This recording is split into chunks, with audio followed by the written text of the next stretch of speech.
Imbes daw na mapa-scratch o kamot na lang ng ulo kakaisip kung saan huhugot ng budget sa paparating na Pasko. Kakaskasin na natin. 200 tsaka 200. Nakikipagsapalaran na lang daw silang mag-scratch sa mga card sa pag-asang suswertihin sila rito at maka-jackpot. 200,000! Ito ang paborito ngayong gawing challenge ng mga vlogger. 12,000. Ang pag-scratch ng instant sweepstakes o scratch it.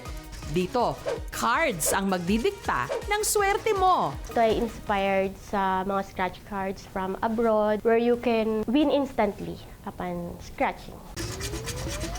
Ang mga card, 20 to 50 pesos kada piraso. Kung papalarin ang 20 o 50 pesos mo, pwede raw maging 5,000, 77,000 hanggang 1 million pesos. Swertihan lang talaga. Based on my experience, nakapagpatama na kami ng 1 million pesos.